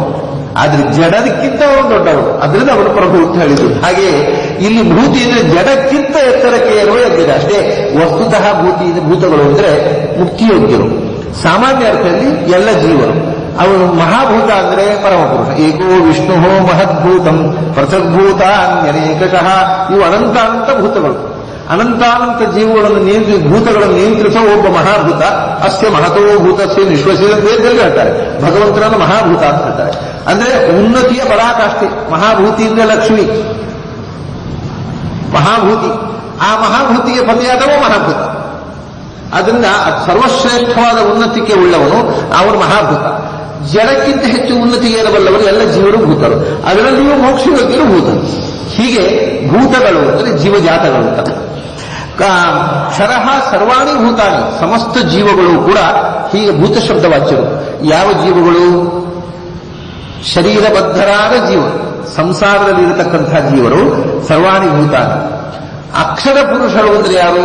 ಕೂಟಸ್ಥ ಅಕ್ಷರ ಉಚ್ಯತೆ ಎಂದರು. ಕೂಟ ಅಂದ್ರೆ ಆಕಾಶ. ಆಕಾಶದಂತೆ ಇರುವವಳು ಅಂದ್ರೆ ನಿರ್ವಿಕಾರವಾಗಿರುವವಳು. ನಾಶವಿಲ್ಲದ ದೇಹದಲ್ಲಿ ಸದಾ ನಿರ್ವಿಕಾರರಾಗಿರತಕ್ಕಂಥ ಲಕ್ಷ್ಮಿ ಅಕ್ಷರ ಅನ್ನುವ ಶಬ್ದದಿಂದ ವಾಚ್ಯರಾಗಿದ್ದಾಳೆ. ಅಕ್ಷರ ಪುರುಷ. ಇವನು ಉಳಿದ ಬ್ರಹ್ಮಾದಿ ಸಮಸ್ತ ಜೀವರು ಅಕ್ಷರ ಪುರುಷರು. ಉತ್ತಮ ಪುರುಷಸ್ತು ಅನ್ಯ. ಇವರಿಬ್ಬರಿಗಿಂತಲೂ ಭಿನ್ನ, ಅಕ್ಷರಾಕ್ಷರ ವಿಲಕ್ಷಣನಾದ. ಅದರಿಂದ ಆಚಾರ್ಯರು ಸಮತೀತಕ್ಷರಾಕ್ಷರಂ ಹೇಳ್ತಾರೆ. ಅಕ್ಷರಾಕ್ಷರಗಳನ್ನು ದಾಟಿ ನಿಂತವ. ಸದಾಗಮೈಕ ವಿಜ್ಞೇಯಂ ಸಮತೀತಕ್ಷರಾಕ್ಷರಂ ನಾರಾಯಣಂ ಸದಾ ವಂದೇ ನಿರ್ದೋಷ ಶೇಷ ಸದ್ಗುಣಂ. ಇದು ವಿಷ್ಣು ತತ್ವ ನಿರ್ಣಯದ ಮಂಗಳಾಚರಣೆ. ಹೀಗೆ ಅವನು ಕ್ಷರ ಅಕ್ಷರಗಳಿಗಿಂತ ಅನ್ಯನಾದವ. ಅನ್ಯ ಅಷ್ಟೇ ಅಲ್ಲ, ಉತ್ತಮನಾದವ. ಅದಕ್ಕೆ ಅವರಿಗೆ ಪುರುಷ ಉತ್ತಮ ಅಂತ. ಇವರಿಗೆ ಉತ್ತಮ ಶಬ್ದ ಇಲ್ಲ, ಅವರು ಪುರುಷೋತ್ತಮ ಅಂತ. ಹೀಗೆ ಉತ್ತಮ ಪುರುಷಸ್ತು ಅನ್ಯ. ಅವನು ಉತ್ತಮ ಮತ್ತು ಅನ್ಯ. ಅದನ್ನ ಪರಮಾತ್ಮ ಅನ್ನುವಲ್ಲಿ ಆ ಪರ ಅಂತ ಹೇಳ್ತಾರೆ. ಪರಾತ್ಮ. ಪರ ಅಂದರೆ ಪರಂ ಬ್ರಹ್ಮ ಅಂತೇವೆ, ಪರಾತ್ಮ ಅಂತೇವೆ, ಪರಪುರುಷ ಅಂತೇವೆ. ಪರ ಅನ್ನೋದಕ್ಕೆ ಎರಡು ಅರ್ಥ ಅಂತ. ಒಂದು ಇವರಿಗಿಂತ ಉತ್ತಮ ಮತ್ತು ಇವರಿಗಿಂತ ಭಿನ್ನ, ಎರಡೂ ಅರ್ಥ. ಭಿನ್ನತ್ವ ಮತ್ತು ಉತ್ತಮತ್ವ. ಪರಶಬ್ದಕ್ಕೆ ಎರಡೂ ಅರ್ಥ. ಉತ್ತಮ ಪುರುಷಸ್ತು ಅನ್ಯ. ಅವನು ಉತ್ತಮ ಮತ್ತು ಅನ್ಯ. ಆದ್ರಿಂದಲೇ ಅವನನ್ನ ನಾವೇನು ಕರಿತೇವೆ? ಇವರೆಲ್ಲ ಈ ಭೂತಗಳನ್ನು ಆತ್ಮ ಅಂತ ಕರಿತೇವೆ. ಅವನನ್ನು ಪರಮಾತ್ಮ ಅಂತ ಕರಿತೇವೆ. ಈ ಭೂತಗಳನ್ನು ಪುರುಷ ಅಂತ ಕರಿತೇವೆ, ಅವನನ್ನು ಪರಮ ಪುರುಷ ಅಂತ ಕರಿತೇವೆ, ಅಥವಾ ಉತ್ತಮ ಪುರುಷ ಅಂತ ಕರಿತೇವೆ, ಪುರುಷೋತ್ತಮ ಅಂತ ಕರಿತೇವೆ. ಇದು ಪೂರ್ಣ ಪ್ರಮಾಣದಲ್ಲಿ ಸಂಸಾರಬದ್ಧರಾದ ಜೀವರು, ಸಂಸಾರ ಬಂಧನಕ್ಕೆ ನಮ್ಮನ್ನು ಒಳಪಡಿಸತಕ್ಕಂತಹ ಪ್ರಕೃತಿ ಮತ್ತು ಜೀವರನ್ನು ನಿಯಂತ್ರಿಸತಕ್ಕಂಥ ಪ್ರಧಾನ ಪುರುಷ ಈಶ್ವರನಾಗಿರ್ತಕ್ಕಂಥ ಅವರಿಂದ ವಿಲಕ್ಷಣನೂ ಶ್ರೇಷ್ಠನವಾದ ಭಗವಂತ. ಇದು ಸ್ಪಷ್ಟವಾಗಿ ಇದು ಜೀವೇಶ್ವರ ಭೇದವನ್ನು ಹೇಳತಕ್ಕಂಥ ಪ್ರಮಾಣ. ಇದು ಸಮಸ್ತ ವೇದದ ಸಾರ, ಸಮಸ್ತ ಶಾಸ್ತ್ರದ ಸಾರ ಅಂತ ಎಲ್ಲರೂ ಶಂಕರರು ಸೇರಿ ಪ್ರತಿಯೊಬ್ಬರು ಒಪ್ಪಿಕೊಂಡಂತಹ ಸಂಗತಿ. ಕ್ಷರ ಸರ್ವಾಣಿ ಭೂತಾನಿ ಕೂಟಸ್ಥೋಕ್ಷರ ಉಚ್ಯತೆ ಉತ್ತಮ ಪುರುಷಸ್ತು ಅನ್ಯ ಪರಮಾತ್ಮ ಇತಿ ಉದಾಹೃತ. ಎಲ್ಲ ಶಾಸ್ತ್ರಗಳಲ್ಲಿ ಅವರನ್ನ ಬ್ರಹ್ಮೇತಿ ಪರಮಾತ್ಮೇತಿ ಭಗವಾನ್ ಇತಿ ಶಬ್ದತೆ. ಭಾಗವತ ಅವನನ್ನು ಭಗವಾನ್ ಅಂತ, ಪರಮಾತ್ಮ ಅಂತ, ಪರಂ ಬ್ರಹ್ಮ ಅಂತ, ಪರಮಪುರುಷ ಅಂತ ಕರೀತಾರೆ. ಪರಮಪುರುಷ ಅನ್ನೋದಕ್ಕೆ ಏನರ್ಥವೋ, ಯಾಕೆಂದ್ರೆ ಪರಮಾತ್ಮ ಅನ್ನೋ ಶಬ್ದವನ್ನು ಬಳಸಿದ ಅದಕ್ಕೋಸ್ಕರವೇ. ಅಲ್ಲಿ ಪುರುಷ ಶಬ್ದ ಆತ್ಮವಾಚ, ಚೇತನವಾಚ. ಅದರಲ್ಲಿ ಎರಡು ವಿಧ: ನಿತ್ಯವಾದ ಶರೀರ ಇರುವ ಚೇತನ, ಅನಿತ್ಯ ಶರೀರದ ಚೇತನ. ಅನಿತ್ಯ ಶರೀರದ ಚೇತನರು ಬಂದರೆ ಬ್ರಹ್ಮಾದಿಗಳು, ನಿತ್ಯ ಶರೀರ ಚೇತನ ಲಕ್ಷ್ಮಿ. ಅದರಿಂದ ಅಲ್ಲೇ ಆತ್ಮ ಅನ್ನೋದನ್ನ ಪುರುಷ ಅನ್ನೋದು ಸಮಾನಾರ್ಥಕ ಅಂತ ತೋರಿಸಿದ್ರು. ಪರಮ ಪುರುಷನೇ ಪರಮಾತ್ಮ. ಪರಮಾತ್ಮೇತ್ಯುದಾಹತಃ ಯೋ ಲೋಕತ್ರಯಮಾವಿಶ್ಯ ಬಿಭರ್ತಿ ಅವ್ಯಯ ಈಶ್ವರ. ಆ ಪರಮಾತ್ಮ ಅವನದ್ದೇನು ವಿಶೇಷ ಅಂದ್ರೆ ಯೋ ಲೋಕತ್ರಯಂ ಆವಿಶ್ಯ, ಅವನು ಮೂರು ಲೋಕಗಳನ್ನು ಅಂದ್ರೆ ಸಮಸ್ತ ಲೋಕಗಳನ್ನು, ಮೂರು ಅಂದ್ರೆ ಮೂರು, ಉಳಿದದ್ದಲ್ಲ ಅಂತೇನೋ ಅಲ್ಲ, ಬಿಟ್ಟದ್ದು ಭೂರ್ಭುವತ್ವ ಅಂದ್ರೆ ಇಡೀ ವಿಶ್ವವನ್ನು. ಸಭೂಮಿಂ ವಿಶ್ವತೋ ವೃತ್ವಾ ಅಂತ ಏನು ಹೇಳ್ತಾರೆ ಕ್ರೋಢಸೂಕ್ತದಲ್ಲಿ. ಲೋಕತ್ರಯಂ ಆವಿಶ್ಯ ಇಡೀ ಪ್ರಕೃತಿಯಿಂದ ನಿರ್ಮಿತವಾದ ಸಮಸ್ತ ಬ್ರಹ್ಮಾಂಡವನ್ನು ಕೂಡ ಆವಿಶ್ಯ ಒಳಗೆ ತುಂಬಿ ನಿಂತವ. ಬರೇ ತುಂಬಿ ನಿಂತವನಲ್ಲ, ಒಳಗೆ ತುಂಬಿ ನಿಂತವನಷ್ಟೇ ಅಲ್ಲ, ಹೊರಗಿನಿಂದಲೂ ತುಂಬಿ ಬಿಭರ್ತಿ. ಹೊರಗಿನಿಂದಲೂ ನಾವು ಧಾರಣೆ ಮಾಡೋದು ಬಿಭರ್ತಿ ಎಂದ್ರು. ಹೊರಗಿನಿಂದಲೂ ತುಂಬಿ ಧಾರಣೆ ಮಾಡಿದ್ದಾರೆ, ಒಳಗಿನಿಂದ ತುಂಬಿ ಪ್ರೇರಣೆ ಮಾಡ್ತಾ ಇದ್ದಾನೆ. ಪ್ರೇರಣೆಗಾಗಿ ಒಳಗೆ ತುಂಬಿದ್ದಾನೆ, ಧಾರಣೆಗಾಗಿ ಹೊರಗೆ ತುಂಬಿದ್ದಾನೆ. ಹೀಗೆ ಮೂರು ಲೋಕಗಳ ಒಳಗೂ ತುಂಬಿರುವವ. ಆಯ್ತು, ಯೋ ಲೋಕತ್ರಯಂ ಆವಿಶ್ಯ ಬಿಭರ್ತಿ ಅವ್ಯಯ ಈಶ್ವರ. ಅವನ ವಿಶೇಷ ಏನಂದ್ರೆ ಅವ್ಯಯ. ಈ ಮೂರು ಲೋಕಗಳನ್ನು ತುಂಬಿ ಹೊರಗೂ ತುಂಬಿರುವಂತಹದ್ದು ಅದು ಅಸಾಧಾರಣ ಧರ್ಮ ಆಗಲಿಲ್ಲ. ಯಾಕೆಂದ್ರೆ ಮೂರು ಲೋಕಗಳನ್ನು ಹೊರಗೂ ತುಂಬಿರತಕ್ಕಂತಹ ಶಕ್ತಿ ಶ್ರೀತತ್ವವೂ ಹೌದು. ಅದು ಕೂಡ ಪುರುಷ ಪರಮಾತ್ಮನಂತೆ ಸರ್ವಗತವಾದ. ಬ್ರಹ್ಮಾದಿ ಜೀವರಲ್ಲ, ಯಾರಿಗೂ ಸರ್ವಗತತ್ವ ಇಲ್ಲ. ಪ್ರಕಾಶ ವ್ಯಾಪ್ತಿ ಇದ್ರೂ ಕೂಡ ಜೀವ ಸ್ವರೂಪನು. ಆದರೆ ಸರ್ವಗತತ್ವ ಅನ್ನೋದು ಬ್ರಹ್ಮಯವಾದ ಲಕ್ಷ್ಮಿಗಿದೆ. ನಾನು ಅದನ್ನ ಮೂರು ಲೋಕಗಳ ಹೊರಗೂ ತುಂಬಿರುವುದು ಅಂತನ್ನಾಗ 17 ಆಯಿತು, 18 ಆಯಿತು. ಅಕ್ಷರ ಪುರುಷ ಅನ್ನುವ ಶಬ್ದವಾಚ್ಯವಾದ ಲಕ್ಷ್ಮಿಯೂ ಲೋಕತ್ರಯಮಾವಿಷ್ಯ ವಿಭಕ್ತಿ, ನಾರಾಯಣನು ಲೋಕತ್ರಯಮಾವಿಷ್ಯ ವಿಭಕ್ತಿ. ಏನು ವ್ಯತ್ಯಾಸ ಅಂದ್ರೆ ಅದಕ್ಕೆ ಮತ್ತೆ ಎರಡು ಶಬ್ದಗಳನ್ನು ಹಾಕ್ತಾರೆ. ಅವ್ಯಯ ಈಶ್ವರ. ವ್ಯಯ ಅಂದ್ರೆ ಯಾವುದೇ ಹೊಸತು ಬರುವುದೂ ಇಲ್ಲ, ಹೋಗುವುದೂ ಇಲ್ಲ. ವೃದ್ಧಿತ್ರಾಸ ವರ್ಜಿತ ಅಂತ. ಯಾವ ವೃದ್ಧಿತ್ರಾಸು, ನಾಶ, ಹುಟ್ಟು ಸಾವು ಇಲ್ಲ, ಅದು ಅವಳಿಗೂ ಸಮಾನವೇ. ಹುಟ್ಟು ಸಾವು ಇಲ್ಲ ಅನ್ನೋದು ಲಕ್ಷ್ಮಿಗೂ ಸಮಾನವೇ. ಆಮೇಲೆ ಸರ್ವಗತ ಅನ್ನೋದು ಲಕ್ಷ್ಮಿಗೆ ಸಮಾನವೇ. ಕಾಲತಃ ಅನಂತತ್ವ, ದೇಶತಃ ಅನಂತತ್ವ ಎರಡೂ. ಆದರೆ ಅವ್ಯಯ ಅನ್ನೋದು ಇನ್ನೊಂದೇನಿದೆ, ಗುಣಗಳ ವೃದ್ಧಿತ್ರಾಸ ಇಲ್ಲ. ವ್ಯಯ ಅಂದರೆ ಚ್ಯುತಿ, ಗುಣಗಳ ವೃದ್ಧಿತ್ರಾಸವೂ ಇಲ್ಲ. ಅದು ಲಕ್ಷ್ಮೀದೇವಿಯಲ್ಲೂ ಇಲ್ಲದೇ ಇದ್ದ ಗುಣ ಬರುವುದಿಲ್ಲ, ಇದ್ದ ಗುಣ ಹೋಗುವುದಿಲ್ಲ. ಆದರೆ ಒಂದು ವಿಶೇಷ ಇದೆ, ಏನಂದ್ರೆ ಆಕೆಗೂ ಪರಾಧೀನ ವಿಶೇಷ ವಾಪ್ತಿ ಅಂತಕ್ಕಂಥದ್ದಿದೆ. ಆ ರೀತಿಯ ಒಂದು ಹುಟ್ಟು ಸಾವು ಇದೆ ಶಾಸ್ತ್ರ. ಅವಳಿಗೆ ಪ್ರಪಂಚ ಸೃಷ್ಟಿ ಆದಾಗ ಆ ಪ್ರಪಂಚದ ಅಭಿಮಾನ ಇದೆ. ಅದನ್ನು ನಾಶ ಮಾಡುವ ದುರ್ಗಾ ರೂಪದಲ್ಲಿ ಸಂಹರ್ತೃತ್ವ ರೂಪವಾದಂತಹ ಒಂದು ಗುಣವಿಶೇಷ ಬರ್ತದೆ. ಭಗವಂತನಲ್ಲಿ ಯಾವುದೇ ಅಭಿಮಾನ ಇಲ್ಲ. ಶ್ರೀತತ್ವಕ್ಕೆ ಅಭಿಮಾನಿತ್ವ ಬ್ರಹ್ಮಾದಿ ದೇವತೆಗಳು. ಲಕ್ಷ್ಮಿಗೆ ಕೂಡ ಸತ್ವಮಾನಿ, ರಜೋಮಾನಿ, ತಮೋಮಾನಿ. ಲಕ್ಷ್ಮಿ ಶ್ರೀರೂಪದಿಂದ ಸತ್ವಗುಣಕ್ಕೆ ಆಕೆ ಮಾನಿ, ಭೂರೂಪದಿಂದ ರಜೋಗುಣಕ್ಕೆ, ದುರ್ಗಾ ರೂಪದಿಂದ ತಮೋಗುಣದ ಅಭಿಮಾನಿ ಅವರು. ಆ ಗುಣಗಳ ಅಭಿಮಾನದಿಂದ ಗುಣಕ್ಕೆ ಅನುಗುಣವಾಗಿ ಪ್ರಪಂಚದಲ್ಲಿ ಕ್ರಿಯೆ ಮಾಡ್ತಾರೆ. ಭಗವಂತನಿಗೆ ಅಭಿಮಾನಿತ್ವರು. ಅದರಿಂದ ಆ ಅಭಿಮಾನ ರೂಪವಾದ ಒಂದು ವಿಶೇಷಾಂಶ ಹುಟ್ಟುತ್ತೆ, ನಾಶವಾಗುತ್ತೆ. ಭಗವಂತನಲ್ಲಿ ಆ ಹುಟ್ಟು ನಾಶ ಗುಣಗಳಲ್ಲಿ ಏರುಪೇರು ಇಲ್ಲ. ಅದರಿಂದ ಅವ್ಯಯ ಅಂತಕ್ಕಂಥ ವಿಶೇಷಣ ಕೊಟ್ಟಾಗ ಅದು ಭಗವಂತನ ಅಸಾಧಾರಣ ಕ್ವಾಲಿಟಿ ಆಯಿತು. ಮತ್ತೆ ಇನ್ನೊಂದು ಹೇಳ್ತಾರೆ ಈಶ್ವರ. ಯಾರು ಯಾರು ಜಗತ್ತನ್ನು ನಿಯಂತ್ರಿಸತಕ್ಕಂತಹ ಶಕ್ತಿಗಳಿದ್ದಾರೆ ಈಶರು ಅಂದ್ರೆ ಜಗತ್ತನ್ನು ಈಶನ ನಿಯಂತ್ರಣ ಮಾಡುವ ಜಗತ್ತಿನ ಒಡೆತನವನ್ನು ಹೊಂದಿರತಕ್ಕ ಶಕ್ತಿಗಳು. ಶೇಷರುದ್ರರು, ಗರುಡಶೇಷರುದ್ರರಿಗೂ ಈಶರು ಬ್ರಹ್ಮವಾಯುಗಳಿಗೂ ಈಶರು ಲಕ್ಷ್ಮಿ. ಆ ಎಲ್ಲ ಈಶರಿಗೂ ವರ ಅಥವಾ ಈಶ್ವರ ಅಂದ್ರೆ ಇದು ಅಸಾಧಾರಣ. ಜಗತ್ತಿನಲ್ಲಿ ಯಾವ ಯಾವ ನಿಯಾಮಕ ಶಕ್ತಿಗಳಿವೆ ಆ ನಿಯಾಮಕ ಶಕ್ತಿಗಳಲ್ಲಿ ಗ್ರೇಟೆಸ್ಟ್ ಪವರ್ ಈಶ್ವರ. ಇದು ಅಸಾಧಾರಣ. ಹೀಗೆ ಈಶರು ಅನೇಕ ಮಂದಿ ಇದ್ದಾರೆ, ಇನ್ಫೀರಿಯರ್, ಇಂಟರ್ಮೀಡಿಯೇಟ್, ಮಧ್ಯದಲ್ಲಿ. ಆ ಎಲ್ಲ ಈಶರುಗಳಿಗೂ ವರನಾದವ. ಅಂದ್ರೆ ಯಾರು ಎಲ್ಲರಿಗೂ ಈಶನೋ ಮತ್ತು ಯಾರಿಗೆ ಇನ್ನೊಬ್ಬ ಈಶನಿಲ್ಲವೋ ಅವನು ಈಶವರ. ಇದೇನು ಅಂದ್ರೆ ಉಳಿದವರು ಅವರು ಈಶರು ಹೌದು, ಕೆಲವರಿಗೆ ಈಶರು, ಕೆಲವರಿಗೆ ದಾಸ. ಇವನು ಎಲ್ಲರಿಗೂ ಈಶ, ಯಾರಿಗೆ ಇನ್ನೊಬ್ಬ ಈಶನಿಲ್ಲವೋ ಅವನು ಈಶ್ವರ. ಇದು ಭಗವಂತನ ಅಸಾಧಾರಣ ಧರ್ಮ. ಬ್ರಹ್ಮದೇವರು, ವಾಯುದೇವರು ನಮಗೆಲ್ಲರಿಗೂ ಜೀವರಿಗೂ ಈಶರು, ಆದರೂ ರಮಾ ಮತ್ತು ನಾರಾಯಣನಿಗೆ ದಾಸ. ಅವರಿಗೆ ಇನ್ನೊಬ್ಬ ಈಶರಿದ್ದಾರೆ. ಲಕ್ಷ್ಮೀದೇವಿ ಎಲ್ಲರಿಗೂ ಈಶರು, ಆದರೂ ಕೂಡ ಭಗವಂತನಿಗೆ ಈಶರಲ್ಲ. ಭಗವಂತ ಅವಳಿಗೂ ಈಶ. ಮಮ ಯೋನಿಹಿ ಅಪ್ಸ್ವಾಂತಸ್ಸ ಮುದ್ರೇ. ಯಾರಿಗೆ ಇನ್ನೊಬ್ಬ ಈಶನಿಲ್ಲವೋ ಮತ್ತು ಯಾರು ಎಲ್ಲರಿಗೂ ಈಶನೋ ಅವನು ಈಶ್ವರ. ಈಶ್ವರ ಇದು ಹಾಗೆ ಈಶ್ವರ ಅಂತ ಈ ಶಬ್ದ ವಿಭಕ್ತಿವ್ಯಯ ಈಶ್ವರ ಅನ್ನುವಲ್ಲಿ ಶಂಕರರು ಏನು ಅರ್ಥ ಬರೀತಾರೆ ಗೊತ್ತೋ? ಈಶ್ವರ ಈಶನಶೀಲ ನಾರಾಯಣ ಅಂತ ಅರ್ಥ ಬರೆದಿದ್ದಾರೆ ಭಾಷ್ಯ. ನಾರಾಯಣನೇ ಈ ಈಶ್ವರ, ಯಾರೂ ಈಶ್ವರ ಇಲ್ಲ ಜಗತ್ತಲ್ಲಿ. ಸರ್ವಶಕ್ತಿ ಎಲ್ಲವನ್ನೂ ನಿಯಂತ್ರಿಸತಕ್ಕಂಥ, ಎಲ್ಲಕ್ಕೂ ಒಡೆಯನಾಗಿರ್ತಕ್ಕಂಥ ದೇವತೆ ಅಂದರೆ ಈಶ್ವರ ಈಶನಶೀಲ ನಾರಾಯಣ. ಇದು ಶಂಕರರ ಭಾಷೆಯಲ್ಲಿ ಇರತಕ್ಕಂಥ. ಯಾಕಂದ್ರೆ ಇಲ್ಲಿ ವಿವಾದ ಇರಲಿಲ್ಲ. ಸರ್ವನಿಯಾಮಕನಾಗಿರ್ತಕ್ಕವ ನಾರಾಯಣ ಅಂತಕ್ಕಂಥ ಮಾತನ್ನು ವಿವಾದ ಇರಲಿಲ್ಲ. ಹಾಗಾಗಿ ಅವನ ಸರ್ವನಿಯಾಮಕ, ಲಕ್ಷ್ಮೀದೇವಿಗೂ ವರ ನಿಯಾಮಕ, ಶ್ರೇಷ್ಠನಾದವ ಮತ್ತು ಯಾವುದೇ ರೀತಿಯ ವಸ್ತುಗಳ ಅಭಿಮಾನ ಇಲ್ಲದೆ ಸದಾ ಸರ್ವ ವೃದ್ಧಿಹ್ರಾಸರಹಿತವಾದ ಗುಣಪೂರ್ಣ, ಸರ್ವಗತ, ಸರ್ವದೇಶಗತ, ಸರ್ವಗಾಲಗತ, ಸರ್ವಗುಣಪೂರ್ಣ ಅಂಥ ಭಗವಂತನನ್ನೇ ನಾವು ಪರಮಾತ್ಮ, ಪರಮೇಶ್ವರ ಅಂತ ಹೇಳ್ತೇವೆ. ಈಶ್ವರ ಅಂದ್ರೆ ಅದೇ ಅರ್ಥ, ಪರಮೇಶ್ವರ ಅಂತೇವೆ. ಇನ್ನೂ ವಿಶೇಷ ಹೇಳುವುದು ಹಾಗೆ ಪರಮ ಪುರುಷ, ಪುರುಷೋತ್ತಮ, ಉತ್ತಮ ಪುರುಷ, ಇದೆಲ್ಲ ಶಬ್ದಗಳಿಂದ ಕರಿತೇವೆ. ಯಾಕೆ ಉತ್ತಮ ಪುರುಷ ಅಂದರೆ ನೋಡಿ, ಪುರುಷರನ್ನು ಮೊದಲು ಹೇಳಿದೆವು ನಾವು, ಎರಡು ಥರ ಪುರುಷರಿದ್ದಾರೆ ಅಂತ, ಕ್ಷರರು ಅಕ್ಷರರು ಅಂತ. ಕ್ಷರಪುರದಲ್ಲಿ ಇರುವವರು, ಅಕ್ಷರಪುರದಲ್ಲಿ ಇರುವವರು ಅಂತ. ಅದಕ್ಕೆ ಕೃಷ್ಣ ಅದನ್ನೇನು ಹೇಳ್ತಾರೆ ಗೀತೆ, ಯಸ್ಮಾತ್ ಕ್ಷರಮತೀತೋಹಂ, ನಾನು ಕ್ಷರವನ್ನು ದಾಟಿದವ.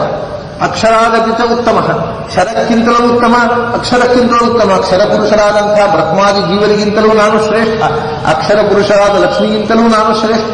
ಆದ್ದರಿಂದ ಎರಡು ಪುರುಷರಿಂದಲೂ ಉತ್ತಮ, ಆದ್ದರಿಂದ ನಾನು ಪುರುಷೋತ್ತಮ ಅಂತ ಆಚಾರ್ಯರು ಅದನ್ನ ಕೃಷ್ಣನ ವಚನ ಆಗುವಾಗ ಅಹಂತು ಉಂಟದಲ್ಲಿ ಗೀತೆ, ನಾನು ಆಚಾರ ಹಾಗೆ ಹೇಳಲಿಕ್ಕೆ ಹೋಗಿಲ್ಲ, ಅದನ್ನು ಆಚಾರ ಬದಲಿಸಿ ಹೇಳ್ತಾರೆ. ಯಸ್ಮಾತ್ ಕ್ಷರಮತೀತೋಸೌ ಅಕ್ಷರಾಚ್ಯೋತ್ತಮೋ ಹರಿಹಿ ಅತೋ ಹಿ ಲೋಕೆ ವೇದೇ ಚ ಪ್ರಥಿತ ಪುರುಷೋತ್ತಮ ಅಂತ. ಈ ಪ್ರಿಂಟ್ ಆದ ಪುಸ್ತಕದಲ್ಲಿ ಗೀತೆಯಲ್ಲಿದ್ದ ಹಾಗೆ ಇದೆ, ಅದು ಸರಿಯಲ್ಲ. ಆಚಾರ್ಯರ ಶ್ಲೋಕ ಇರುವುದು ಹೀಗೆ, ಯಸ್ಮಾತ್ ಕ್ಷರಮತೀತೋ ಅಹಂ ಅಂತ ಗೀತೆಯಲ್ಲಿರುವುದು. ಆಚಾರ್ಯ ಯಸ್ಮಾತ್ ಕ್ಷರಮತೀತೋ ಅಸೌ ಅಂದ್ರು. ಅವನು ಕೃಷ್ಣ ನಾನು ಅಂದ, ಆಚಾರ್ಯ ಅವನು ಒಂದು. ಅವನು ಅಂದ್ರೆ ಭಗವಂತನು ಕ್ಷರಮತೀತ, ಎಲ್ಲ ಕ್ಷರಪುರುಷರನ್ನು ದಾಟಿ ನಿಂತವ. ಅಕ್ಷರಾಚ್ಯ ಉತ್ತಮ, ಅಕ್ಷರಕ್ಕಿಂತಲೂ ಉತ್ತಮನು. ಅಕ್ಷರಾದ ಯಾರು ಅವನು? ಅಸೌಹರಿಹಿ, ಯಾರು ಈ ಶ್ಲೋಕ ಹೇಳಿದ್ದೋ ಅವರು, ಅದು ಹೇಳಿದ್ದು ಯಾರು? ಹರಿತಾನೆ, ಕೃಷ್ಣ ಹೇಳಿದ್ದ. ಅದರಿಂದ ಅವರು ಈ ಶ್ಲೋಕವನ್ನು ನಮಗೆ ಉಪದೇಶ ಮಾಡಿದ, ಅರ್ಜುನನ ಮೂಲಕ ನಮಗೆ ನೀಡಿದಂತ ಆ ಅಸೌಹರಿಹಿ, ಆ ಕೃಷ್ಣ ಕ್ಷರಮತೀತ, ಕ್ಷರಪುರುಷರಾಗಿರತಕ್ಕಂತಹ ಬ್ರಹ್ಮಾದಿ ದೇವತೆಗಳಿಗಿಂತಲೂ ಉತ್ತಮ. ಅಕ್ಷರಾಚ್ಯ ಉತ್ತಮ, ಅಕ್ಷರ ಪುರುಷರಾಗಿರತಕ್ಕಂತಹ ಲಕ್ಷ್ಮೀದೇವಿಗಿಂತಲೂ ಉತ್ತಮ. ಆದ್ದರಿಂದ ಅತೋಹಿ, ಅಲ್ಲಿ ಕೃಷ್ಣ ಅತೋಸ್ಮಿ ಲೋಕೆ, ಆದ್ದರಿಂದ ನಾನು ಪುರುಷೋತ್ತಮನಾಗಿದ್ದೇನೆ ಅಂತಿದೆ. ಇಲ್ಲಿ ಅತೋಹಿ, ಆದ್ದರಿಂದ. ಹಿ ಅಂದ್ರೆ ಇದು ಪ್ರಸಿದ್ಧ ಸಂಗತಿ ತಾನೆ. ಅಸ್ಮಿ ತೆಗೆದು ಹಿ ಅಂತ ಹಾಕಿದ್ದಾರೆ ಆಚಾರ. ಅಲ್ಲಿ ಕೃಷ್ಣ ನಾನು ಅಸ್ಮಿ ಅಂತ ಹೇಳಿದ್ದೇನೆ, ಆಚಾರ ಅಸ್ಮಿ ಅಂತ ಹೇಳುವಂಗಿಲ್ಲ. ನಾನು ಪುರುಷೋತ್ತಮನಾಗಿದ್ದೇನೆ ಅಂತ ಆಚಾರ. ಆದ್ದರಿಂದ ಅವನು ಪುರುಷೋತ್ತಮನಾಗಿದ್ದಾನೆ. ಎಲ್ಲಿ? ಪ್ರಥಿತ, ಪುರುಷೋತ್ತಮ ಅಂತ ಖ್ಯಾತನಾಗಿದ್ದಾನೆ. ಎಲ್ಲಿ? ಲೋಕೇಶು ವೇದೆ, ಲೋಕೇ ವೇದೇಚ, ವೇದಗಳಲ್ಲಿ ಪುರುಷೋತ್ತಮ ಅಂತ ಯಾರನ್ನಾದ್ರೂ ಕರೆದರೆ, ಪತಿಂ ವಿಶ್ವಸ್ಯ ಆತ್ಮೇಶ್ವರಂ, ಇದೆಲ್ಲ ಪುರುಷೋತ್ತಮ ಅಂತ ಅಂತಕ್ಕಂಥದ್ದು. ಸಹಸ್ರ ಶೀರ್ಷ ಪುರುಷ, ಈ ಪುರುಷ ಶಬ್ದ, ಈ ಪತಿಂ ವಿಶ್ವಸ್ಯ ಆತ್ಮ, ಆತ್ಮ ಈಶ್ ಪುರುಷೋತ್ತಮ ಪರಮಾತ್ಮ, ಈಶ್ವರ ಪರಮೇಶ್ವರ, ಈ ಶಬ್ದಗಳನ್ನ ವೇದದಲ್ಲಿ ಬಳಸ್ತಾರೆ. ಲೋಕೇಚ, ಲೋಕೆ ಅಂದರೆ ಲೌಕಿಕ ಗ್ರಂಥಗಳಲ್ಲಿ ಅಂತ ಅರ್ಥ. ಜ್ಞಾನಿಗಳು ಬರೆದಿರತಕ್ಕಂಥ ಪೌರುಷೇಯ ಗ್ರಂಥಗಳಲ್ಲಿ, ಇತಿಹಾಸ ಪುರಾಣಾದಿಗಳಲ್ಲಿ, ಶಾಸ್ತ್ರಗಳಲ್ಲಿ.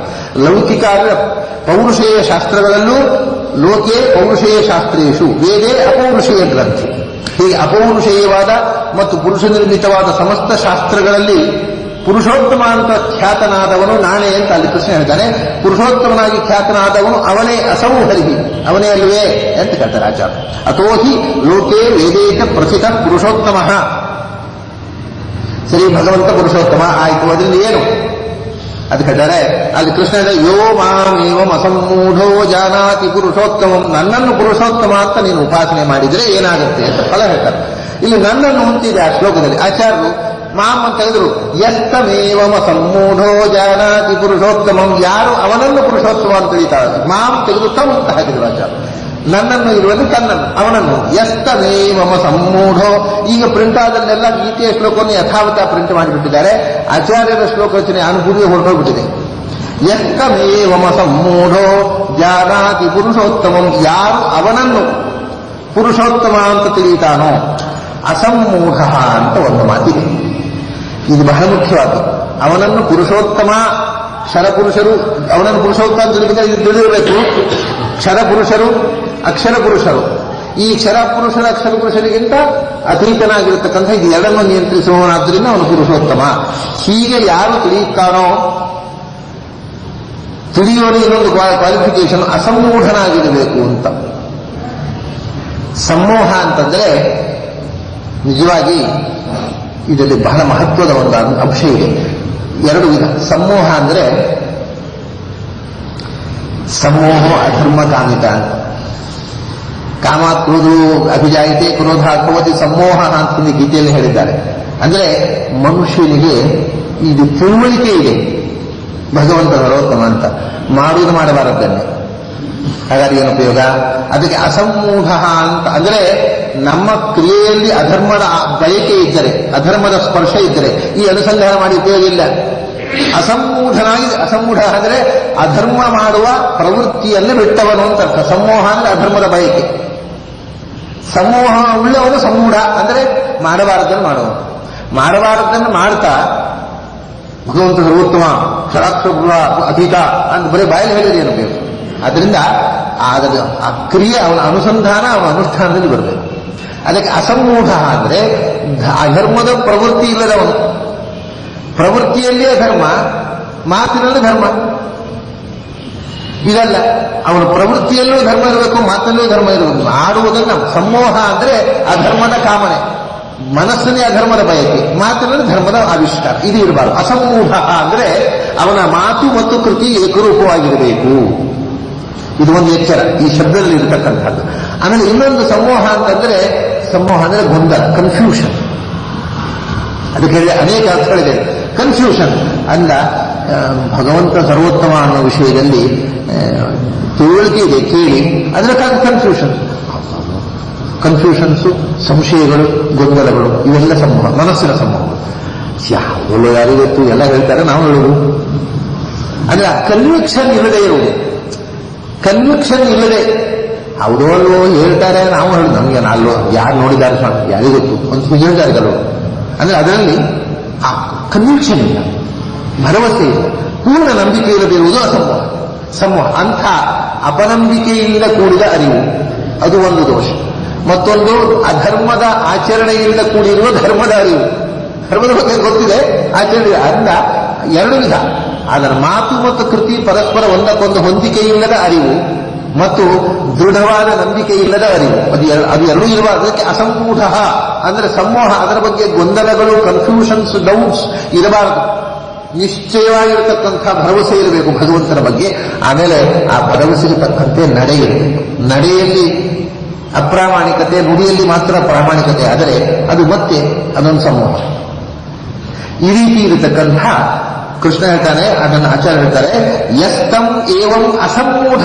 ಹೀಗೆ ನಡೆ ನುಡಿಗಳಲ್ಲಿ ಏಕರೂಪತೆಯಿಂದ, ಪ್ರಾಮಾಣಿಕತೆಯಿಂದ ಕೊಟ್ಟ ಪ್ರಾಮಾಣಿಕವಾಗಿ ಮತ್ತು ಖಚಿತವಾಗಿ, ನಿಶ್ಚಯವಾಗಿ ಯಾರು ಹೀಗೆ ಭಗವಂತ ಪುರುಷೋತ್ತಮ ಅಂತ ತಿಳಿದು ನಂಬುತ್ತಾನೆ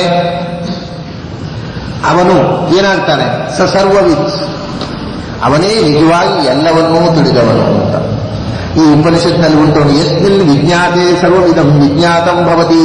ಯಾವುದನ್ನು ತಿಳಿದು ಎಲ್ಲ ತಿಳಿಯಿತು ಅಂದ್ರೆ ದೇವರನ್ನು ತಿಳ್ಕೊಂಡು. ಹಾಗೆ ಯಾರು ಭಗವಂತನನ್ನು ಹೀಗೆ ಪುರುಷೋತ್ತಮ ಅಂತ ತಿಳಿದನೋ ಪ್ರಾಮಾಣಿಕವಾಗಿ ದೃಢವಾಗಿ ಅವನೇ ಸರ್ವಜ್ಞ. ಸರ್ವನಿತಿ ಅವನು ಭಜತಿ ಮಾಂ ಸರ್ವಭಾವೇನ ಸರ್ವದಾ ಅಂತ ಗೀತೆಯಲ್ಲಿದೆ. ಅವನು ನನ್ನನ್ನೇ ಬಂದು ಸೇರ್ತಾನೆ ಅಂತ. ಇಲ್ಲಿ ಭಜತಿ ತಂ ರಚ ಸರ್ವವಿದ್ ಭಜತಿ ತಂ ಸರ್ವಭಾವೇನ ಸರ್ವದಾ. ಅಂಥವರು ಅವನನ್ನೇ ಸದಾ ಭಜತಿ, ಅವನನ್ನೇ ಭಕ್ತಿಯಿಂದ ಆರಾಧನೆ ಮಾಡ್ತಾರೆ. ಮತ್ತು ಅವನನ್ನೇ ಭಜತಿ ಅಂದ್ರೆ ಅವನನ್ನೇ ಹೋಗಿ ಸೇರ್ತಾರೆ. ಸೇವನೆ, ಅವನನ್ನು ಹೋಗಿ ಅವನ ಆರಾಧನೆ, ಸದಾ ಅವನನ್ನೇ ಭಜಿಸ್ತಾರೆ ಮತ್ತು ಸದಾ ಅವನನ್ನೇ ಹೋಗಿ ಸೇರಿ ಸದಾ ಅವನ ಜೊತೆಗೇ ಇರ್ತಾರೆ. ಸರ್ವಭಾವೇನ ಅಂದ್ರೆ ಸರ್ವ ಪ್ರಕಾರದಿಂದಲೂ, ಯಾವ ಎಚ್ಚರದಲ್ಲಿ, ಕನಸಿನಲ್ಲಿ, ನಿದ್ರೆಯಲ್ಲಿ, ಸುಖದಲ್ಲಿ, ದುಃಖದಲ್ಲಿ, ಎಲ್ಲ ಪ್ರಕಾರದಲ್ಲಿಯೂ ಕೂಡ ಎಲ್ಲ ವಿಧದಿಂದಲೂ ಭಗವಂತನನ್ನ. ಮತ್ತು ಸರ್ವಭಾವ ಅಂದರೆ ಪೂರ್ಣವಾದ ಭಕ್ತಿ. ಸರ್ವ ಅಂದರೆ ಪೂರ್ಣ, ಭಾವ ಅಂದರೆ ಭಕ್ತಿ. ಸರ್ವಭಾವೆಯನ್ನು ಪೂರ್ಣ ಪ್ರಮಾಣದ ಭಕ್ತಿಯಿಂದ ಅವನ ಸೇವೆ ಮಾಡ್ತಾನೆ. ಮತ್ತು ಸರ್ವದಾ ಅಂದ್ರೆ ಇಲ್ಲಿ ಇದ್ದಾಗಲೂ, ಆಮೇಲೆ ಮುಕ್ತಿ ಪಡೆದ ಮೇಲೆ, ಭಗವಂತನ ಸೇರಿದ ಮೇಲೆ ಮುಕ್ತಿಯಲ್ಲೂ ಕೂಡ ಇನ್ನು ಮುಕ್ತಿ ಸಿಕ್ಕಾಯ್ತು, ಇನ್ನೇನು ದೇವರ ಹಂಗು ಅದಿಲ್ಲ. ಅಲ್ಲಿಯೂ ಭಗವಂತನ ಭಕ್ತಿಯೇ ಅವನ ಜೀವಧರ್ಮವಾಗಿರುತ್ತೆ. ಹೀಗೆ ಸರ್ವದಾ ಭಗವದ್ಭಕ್ತನಾಗಿ ಭಗವಂತನ ಜೊತೆಗೆ ಸ್ವರೂಪಾನಂದ ಅನುಭವಿಸ್ತಾ ಇರ್ತಾನೆ. ಇದು ಈ ಅನುಭವದ ಫಲ, ಭಗವಂತ ಪುರುಷೋತ್ತಮ ಅನ್ನುವ ಉಪಾಸನೆಯ ಫಲ ಅಂತ ಹೇಳ್ತಕ್ಕಂಥ ಇವತ್ತು ಈ ಗೀತೆಯಲ್ಲಿ ಇರತಕ್ಕಂತಹ ಶ್ಲೋಕವನ್ನು ಆಚಾರ್ಯರು ಅಲ್ಲಿ ಗೀತೆಯಲ್ಲಿ ನಾನು ಅಂತಿದ್ದಲ್ಲಿ ಆಚಾರ್ಯನ ಅವನು ಅಂತ ಪರಿವರ್ತನೆ ಮಾಡಿ ನಮಗೆ ಉಪಾಸನೆ ಹೇಗೆ ಮಾಡಬೇಕು. ಈ ಶ್ಲೋಕವನ್ನು ನಾವು ಹೇಳುವ ಹಾಗೆ ನೋಡ್ಬೋದು. ಯಾಕೆ ಆಚಾರ್ಯ ಹೇಳಿದ್ವಿ ಈ ಶ್ಲೋಕವನ್ನು ನಮ್ಮ ಈಗ ಹೇಗೆ ನಾವು ನಾರಾಯಣಾಯೇತಿ ಸಮರ್ಪಯೇತ ನಾರಾಯಣಾಯ ಕರೋಮಿ ಯದ್ಯತ್ ಸಕಲಂಬಲಸ್ಮಿ ನಾರಾಯಣಾಯೇತಿ ಸಮರ್ಪಯಾಮಿ ಅಂತ ನಾವು ಹೇಳುವ ವಚನವಾಗಿ ಪರಿವರ್ತಿಸಿಕೊಂಡವಲ್ಲ, ಹಾಗೆ ನಾವು ಅನುಸಂಧಾನ ಮಾಡುವಾಗ ಕೃಷ್ಣನ ವಚನವನ್ನು ನಾವು ನಮ್ಮ ವಚನವಾಗಿ ಪರಿವರ್ತಿಸಿಕೊಂಡು ಹೀಗೆ ಅನುಸಂಧಾನ ಮಾಡಬೇಕು ಅನ್ನೋದನ್ನು ಆಚಾರ್ಯ ತೋರಿಸಿ. ಇದನ್ನು ನಾವು ನಮ್ಮ ವಚನವಾಗಿ ಹೇಳ್ಬೋದು. ಅದರಲ್ಲಿ ಅವನು ಹೀಗಿದ್ದಾನೆ ಅಂತಿದೆ. ಹೀಗೆ ಇನ್ನೂ ಮುಂದೆ ಕೆಲವು ಶ್ಲೋಕಗಳಿವೆ. ಇವಾಗ 8:45 ಆಯಿತು. ಮುಂದೆ ಇವತ್ತು ಆಫೀಸಿಗೆ ಹೋಗೋರಿಗೆ ಆಫೀಸಿಗೆ ದ್ವಾದಶಿ ಇಲ್ಲ, ಆಫೀಸು ಅದು ಅದರ ಗತಿ ಅದಕ್ಕೆ. ಅದರಿಂದ ಅದಕ್ಕೂ ಹೊಂದಿಸಿಕೊಂಡು ನಾವು ಅಧ್ಯಯನವನ್ನು ಮಾಡಬೇಕು. ಅದರಿಂದ ನಾಳೆ ದಿವಸ ನೋಡೋಣ.